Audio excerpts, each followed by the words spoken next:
Hi hello అందరికీ once again welcome back to our channel super fast news.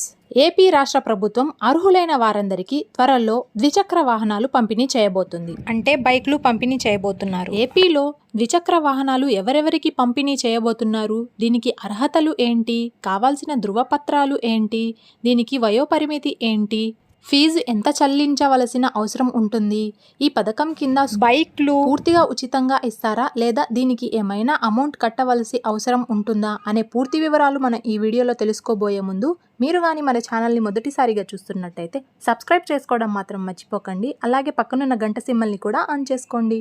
అయితే ఆంధ్రప్రదేశ్ రాష్ట్రంలో అధికారంలో ఉన్న కూటమి ప్రభుత్వం అన్ని వర్గాల సంక్షేమానికి పెద్దపీట చెబుతున్న విషయం తెలిసిందే.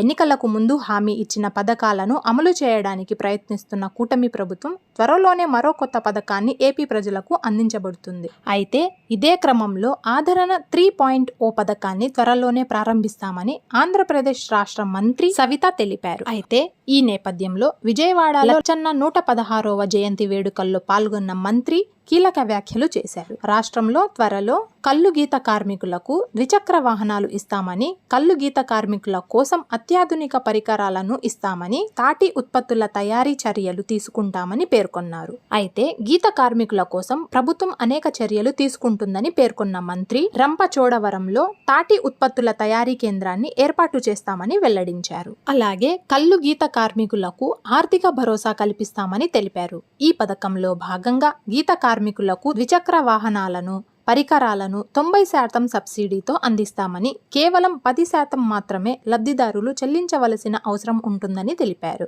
గీత కార్మికులకు బైక్లు అందిస్తామని పేర్కొన్న మంత్రి, ఉదాహరణకు బైక్ ధర ₹1,00,000 ఉంటే 90,000 మాత్రమే సబ్సిడీ పోగా లబ్ధిదారుడు కేవలం ₹10,000 మాత్రమే చెల్లించవలసిన అవసరం ఉంటుందని చెప్పుకొచ్చారు. అయితే ఆదరణ 3.0 పథకానికి అర్హులైన వారెవరో ఒకసారి తెలుసుకుందాం. అయితే ఈ ఆదరణ 3.0 పథకాన్ని పొందాలంటే లబ్ధిదారులు ఖచ్చితంగా ఆంధ్రప్రదేశ్లోనే నివాసం ఉండాలి. వయసు 18 ఏళ్ల నుంచి 50 ఏళ్ల మధ్య వయసు కలిగి ఉండాలి.